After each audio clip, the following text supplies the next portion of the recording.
Good morning. Welcome to star power digi invest show. ఇక మీరు చేసేటి పెట్టుబడిలోనూ మరియు ట్రెండింగ్లోనూ సమతుల్యత సాధించడానికి రూపొందించబడినదే ఈ ఎడ్యుకేషనల్ మార్గదర్శక కార్యక్రమం. గత వారం మరియు ఈ ఒక్క నెలలో జరిగిన ముఖ్యమైన పరిణామాలతో రాబోయే కాలంలోని అవకాశాలను అందిపుచ్చుకోవడానికి మన వీక్షకులకు ఇచ్చే సమగ్రమైనటువంటి వివరాల రూపకల్పనే ఈ కార్యక్రమం. ఈ అవకాశాలపై నిశ్చితమైన వివరణతో పాటు విశ్లేషణను అందించడానికి మనతో పాటు ఉన్నారు Arun KK alias winner KK, wealth architect in equity mutual funds, F N O and PMSAF. Yes, ఇక విన్నర్ కేకే గారు మనకు స్టూడియోలో లైవ్ లో సిద్ధంగా ఉన్నారు. పరిచయం చేసుకుని మాట్లాడదాం. Sir good morning sir. నమస్కారం.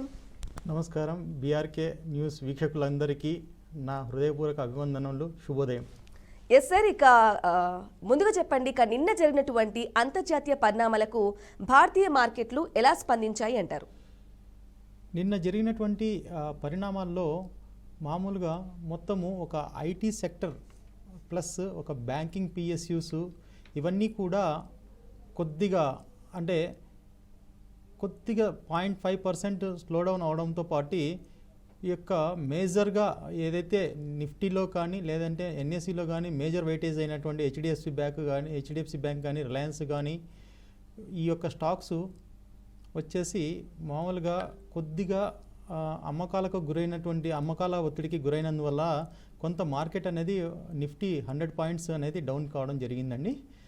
ఈరోజు అలాగే మామూలుగా నిన్న అంతర్జాతీయ పరిణామాలు మన యొక్క మార్కెట్ల తర్వాత క్లోజ్ అయినటువంటి డౌ జోన్స్ ఫ్యూచర్స్ కానీ లేదా యుఎస్ టెక్నాలజీ కానీ లేదా ఎస్ఎన్పి కానీ చూసుకుంటున్నప్పుడు కొంత పాజిటివ్ ప్రోగ్రెస్ అనేది కనపడిందండి. సో దాన్ని బట్టి ఈరోజు కూడా మన యొక్క నిఫ్టీ లెవెల్స్ వచ్చేసేసి 25,070 నుంచి 25,100 వరకు మనకు ఓపెన్ అవ్వడానికి అవకాశాలు ఉన్నాయండి. సో ఈ రకంగా చూసుకుంటున్నప్పుడు మనకు మామూలుగా అంతర్జాతీయంగా హ్యాంగ్సెంగ్ వచ్చేసేసి ఒక 239 పాయింట్లు పాజిటివ్గా ఉండడం అనేది ఒక శుభ పరిణామము. అలాగే ఒక జర్మనీ కానీ ప్యారిస్ కానీ మామూలుగా యూకే కానీ మార్కెట్లన్నీ కూడా కొంత పాజిటివ్గా ఉండడం అనేది యూరోపియన్ మార్కెట్లు కొంత పాజిటివ్గా ఉండడం అనేది ఐటీ సెక్టర్కి కొంత ఈ రోజు వరకు కొంత మనకు అడ్వాంటేజ్గా ఉంటుందండి. ఈ రకంగా మనము ముందు ఈ యొక్క పరిణామాలను దృష్టిలో పెట్టుకొని మనము ఈరోజు ఒక నిఫ్టీలో ఒక ఎడ్యుకేషనల్ ఐడియా మనము తీసుకుంటున్నప్పుడు మొత్తము మనము హయ్యర్ టైం ఫ్రేమ్స్ నుంచి చేసుకుంటూ రావాలి. ఒక క్వార్టర్లీ టైం ఫ్రేమ్ తీసుకుంటున్నప్పుడు ఇక్కడ స్టిల్ ఇప్పటికీ అప్ ట్రెండ్లో కొనసాగుతుంది. సో ఇదొక ఇంకా కానీ అప్ ట్రెండ్ నుంచి చూసుకుంటున్నప్పుడు అప్ ట్రెండ్లో ఉన్నా సరే గత ఒక 2 క్వార్టర్స్ నుంచి తీసుకుంటున్నప్పుడు మనకు ఈ యొక్క క్యావియేట్ అనేది ట్రిగ్గర్ అయింది. అంటే అలర్ట్ అలారం అనేది ఒకటి ట్రిగ్గర్ అయింది వల్ల అది 2 క్వార్టర్లకి కంటిన్యూ అయింది. ఆ 2 క్వార్టర్లు అయిపోయిన తర్వాత ఇప్పుడు 3rd క్వార్టర్ అనేది కంటిన్యూ అవుతుంది కాబట్టి ప్రైస్ కరెక్షన్ మోడ్లో ఉంది. సో హయ్యర్ టైం ఫ్రేమ్లో ప్రైస్ కరెక్షన్ మోడ్ ఉండి అప్ ట్రెండ్లో చూపిస్తున్నప్పటికీ మనకు మంత్లీ ట్రెండ్ కూడా అప్ ట్రెండ్లో ఉంది, వీక్లీ ట్రెండ్లో కూడా అప్ ట్రెండ్లో ఉంది. సో ఈ రకమైనటువంటి పరిణామాలు చూసుకుంటున్నప్పుడు డైలీ వచ్చేసేసి కొంత కన్సాలిడేషన్కి అవ్వడానికి అవకాశం ఉంటుందండి. ఈ యొక్క డైలీ కన్సాలిడేషన్లో మనకు చూసుకుంటున్నప్పుడు ఈ యొక్క మేజర్ డైలీ టైం ఫ్రేమ్లో మనకు ఇప్పుడు ఒక డిమాండ్ జోన్లోనే ఉన్నాము. కానీ డిమాండ్ జోన్ ఈ యొక్క సపోర్ట్ లెవెల్ అనేది కొద్దిగా డౌన్ సైడ్ ఉండడం వల్ల మనకు మార్కెట్ అనేది ఒడిదుడులకు ఇంకా ఉండే అవకాశాలు ఉంటుంది. మనకు అప్ సైడ్ వచ్చేసేసి 25,847 వరకు మనకు ఒక రెసిస్టెన్స్ అనేది చాలా స్ట్రాంగ్గా ఉంది. ఆ రెసిస్టెన్స్తో పాటు మనకు వీక్లీ టైం ఫ్రేమ్లో కూడా మనకు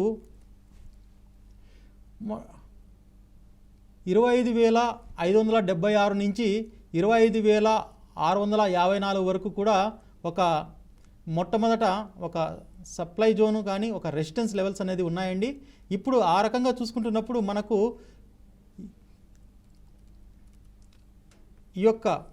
ఈ రోజు వరకు చూసుకుంటున్నప్పుడు మనకు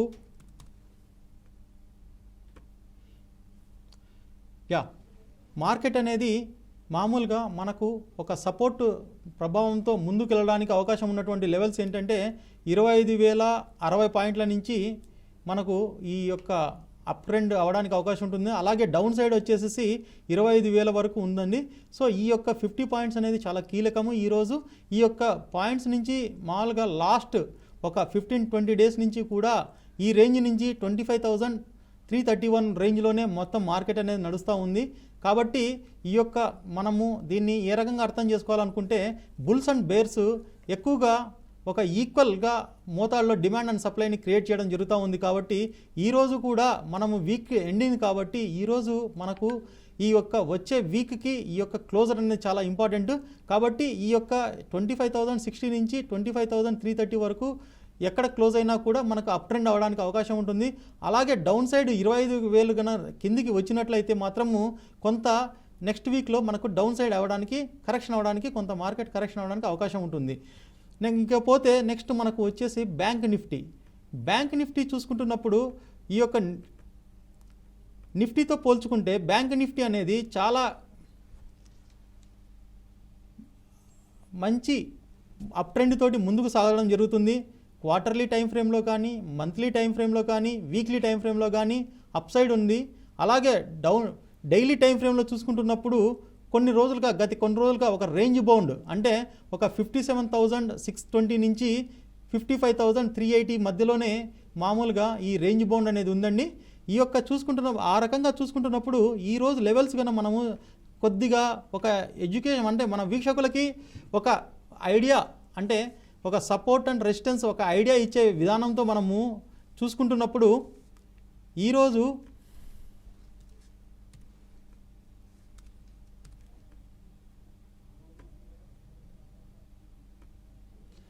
మార్కెట్ వచ్చేసి 56,700 వద్ద ఒక స్ట్రాంగ్ అప్ ట్రెండ్కి మళ్ళీ ఉండే అవకాశం ఉంటుందండి. అలాగే కానీ అంతర్జాతీయ పరిణామాలు మధ్యలో ఏదైనా ఈవెంట్స్ గన మనకు బ్యాంకింగ్ సెక్టర్ మీద ఎఫెక్ట్ చూపించినప్పుడు ఆ యొక్క లెవెల్స్ అనేది 56,650 వరకు కూడా రావడానికి అవకాశం ఉంటుంది. కాబట్టి మామూలుగా ఈ యొక్క హిస్టారికల్ వాలటాలిటీ కానీ ఇంప్లైడ్ వాలటాలిటీ కానీ మనం చూసుకుంటున్నప్పుడు ఈరోజు మనము బయింగ్ ఆప్షన్స్ మాత్రమే తీసుకోవడానికి ఒక మంచి అవకాశం దొరుకుతుందండి.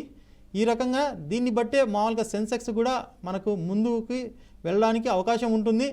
ఈ లెవెల్స్లోనే మనకు మామూలుగా మార్కెట్ కదలడానికి అవకాశం ఉంటుంది ఈరోజు. Okay, right. అలాగే లైవ్లో కనుక కాల్ చేసి విన్నర్ కేకే గారితో మాట్లాడాలి అనుకుంటే కనుక స్క్రీన్ మీద కనిపిస్తున్న నెంబర్కి కాల్ చేసి మీ డౌట్స్ అన్ని కూడా క్లారిఫై చేసుకోవచ్చు.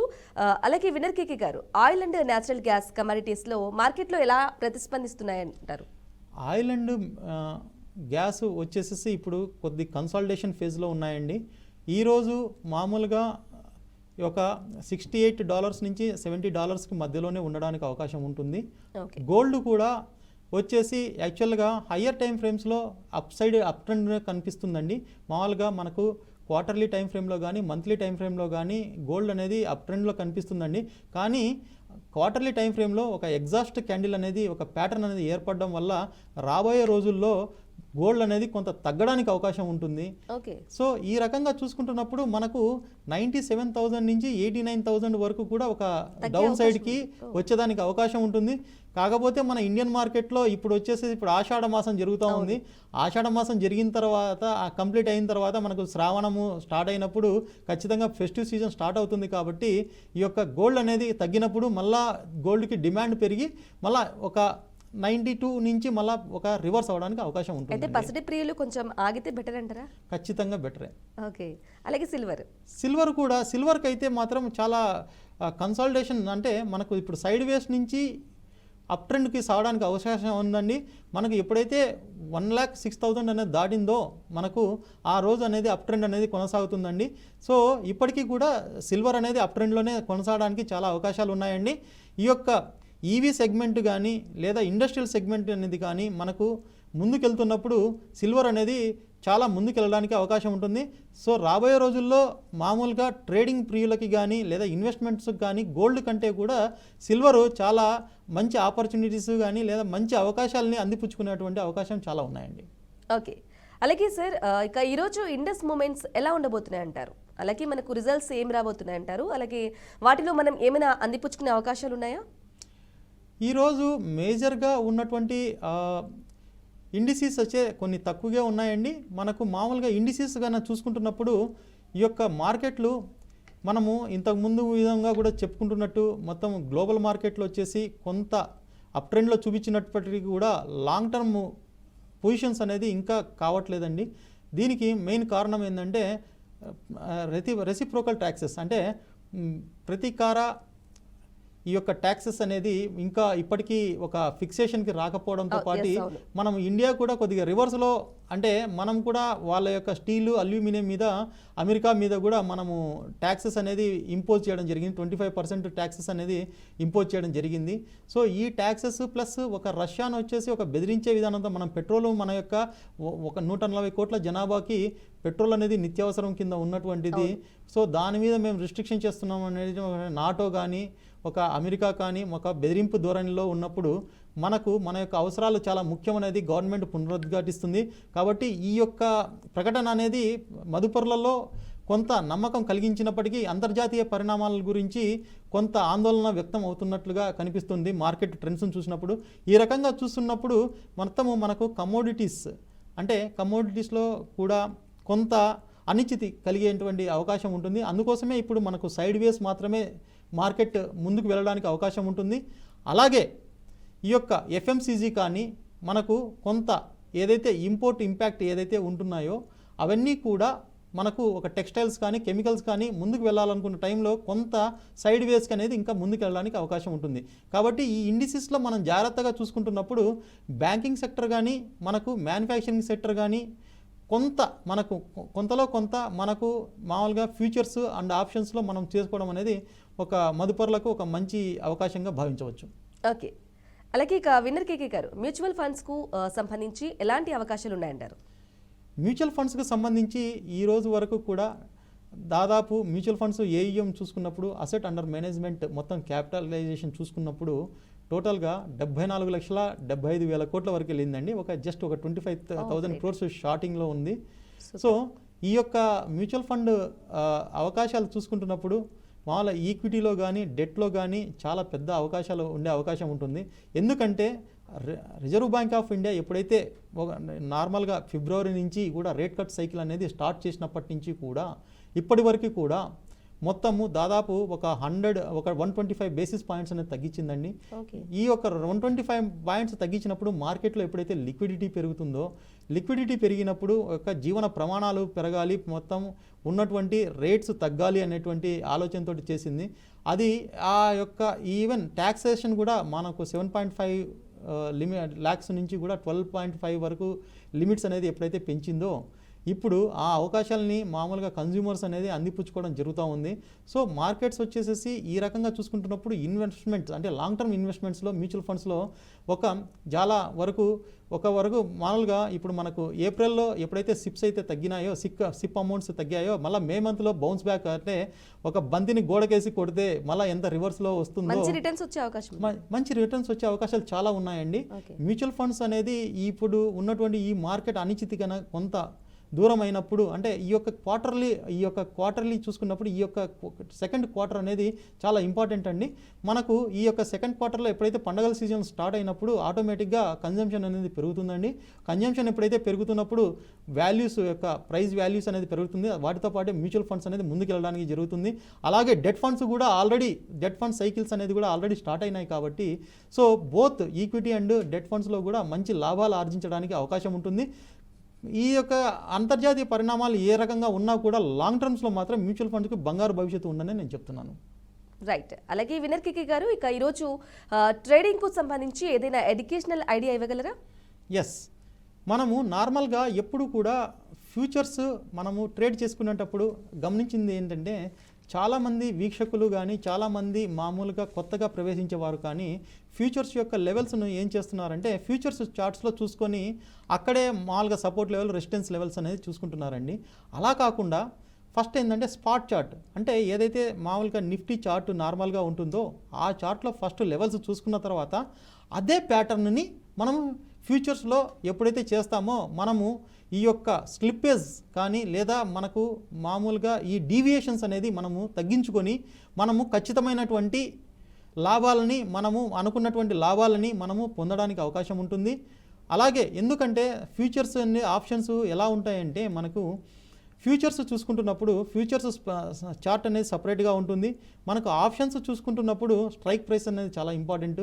సో ఈ రకంగా మనము మామూలుగా నార్మల్ స్పాట్ చార్ట్లో ఫస్ట్ లెవెల్స్ కన్నా మార్క్ చేసుకున్న తర్వాతనే ఫ్యూచర్స్ యొక్క చార్ట్లో మనం లెవెల్స్ అనేది సేమ్ ప్యాటర్న్లో మనం చేసుకోవడానికి అవకాశం ఉంటే మనము ఖచ్చితంగా కొంత లాసెస్ని మనము మినిమైజ్ చేసుకోగలము. అలాగే నార్మల్గా మనము ఆప్షన్స్లోకి వచ్చినప్పుడు నార్మల్గా ఇప్పుడు ఏదైతే సెబీ ఒక డీమ్యాట్ అకౌంట్ మనం ఓపెన్ చేసి ట్రేడింగ్కి ఇచ్చేటప్పుడు ఖచ్చితంగా ఒక మెసేజ్ అయితే డిస్ప్లే చేయడం జరుగుతుందండి. ఏంటంటే మనకు ఆప్షన్స్లో ఫ్యూచర్స్ అండ్ ఆప్షన్స్లో దాదాపు 92% ఈ యొక్క ఎవరైతే ట్రేడింగ్స్ చేస్తున్నారో వాళ్ళందరూ కూడా నష్టాలని చవిచూస్తున్నారు. కాబట్టి మీరు జాగ్రత్తగా చేయండి, మీరు అన్నీ తెలుసుకొని చేయండి అనే ఒక ఇండికేషన్ ఇస్తుంది.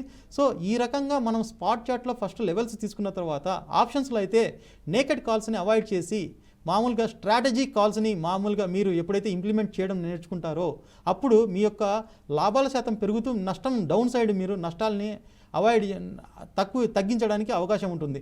సో ఈ టెక్నిక్ని నార్మల్గా ఒక సీనియర్ ట్రేడర్స్ పాటిస్తున్నప్పటికీ కొత్తగా వచ్చినటువంటి ఈ యొక్క ట్రేడర్స్ కానీ ఇన్వెస్టర్స్ కానీ ఈ యొక్క ఫ్యూచర్స్ అండ్ ఆప్షన్స్లో ఈ పొరపాటు కామన్గా జరుగుతూ ఉంటుందండి. ఈ పొరపాటును సరిదిద్దుకున్నప్పుడు మీరు స్లిప్పేజ్ని కానీ మీరు ఈ యొక్క మామూలుగా మీరు లాభాల శాతాన్ని పెంచుకోవడానికి అవకాశం ఉంటుందండి. ఓకే, అలాగే ఇక ఫైనల్గా చెప్పండి కేకే గారు, ఈ వారం మొత్తానికి కొంచెం అంతంత మాత్రమే ఉంది మార్కెట్, మరి నెక్స్ట్ వీక్ ఏ విధంగా ఉండబోతుంది అనుకోవాలంటారు? నెక్స్ట్ వీక్ వచ్చేసి ఈ వారం క్లోజర్ వచ్చేసి ఈ రోజు కన్నా క్లోజ్ కన్నా మనకు 25,331 వరకు దగ్గరికి వెళ్ళగలిగితే ఈరోజు మార్కెట్స్ అనేది కొద్దిగా ముందుకు వెళ్ళేదానికి అవకాశం ఉంటుంది. అంతకుముందు ఏదైతే 25,600 నుంచి 25,800కి ఏదైతే ఎక్కువ రెసిస్టెన్స్ జోన్ అనేది ఉందో ఆ యొక్క రెసిస్టెన్స్ జోన్ అనేది మొత్తం కంప్లీట్గా బ్రేక్ అవ్వడానికి అవకాశం ఉంటుంది. కాబట్టి ఈ క్వార్టర్లో ఈ జూలై మంత్ అనేది రిజల్ట్స్ ఓరియంటెడ్ మంత్ కావడం వల్ల మనకు ఒడిదుడుకులు అయ్యేదానికి అవకాశం ఉంటుంది. ఒకవేళ ఈ రోజు కన్నా 25,331కి దగ్గరలో కన్నా మార్కెట్ కన్నా క్లోజ్ అయితే ఈరోజు మనకు మార్కెట్ ఈ వచ్చే వారంలో కూడా ముందుకు వెళ్ళడానికి అవకాశం ఉంటుందండి. ఓకే, అలాగే థ్యాంక్ యూ అండి విన్నర్ కేకే గారు, అలాగే మీ స్టాక్ మార్కెట్కి సంబంధించి మీ విశ్లేషణ అలాగే అభిప్రాయాన్ని తెలియజేశారు. అలాగే కొన్ని డౌట్స్ కూడా వ్యూవర్స్కి తెలియజేశారు. స్టూడియోకి విలువైన సమయాన్ని కేటాయించినందుకు మీరు ఎవరైనా కాల్స్ ఉంటే తీసుకోవచ్చు. ఎస్ అండి, థ్యాంక్ యూ. ఇక ఇది వాళ్ళ star power digi invest with winner KK గారి కార్యక్రమం. Stay tune, BRK news Telugu సత్తా. నమస్తే.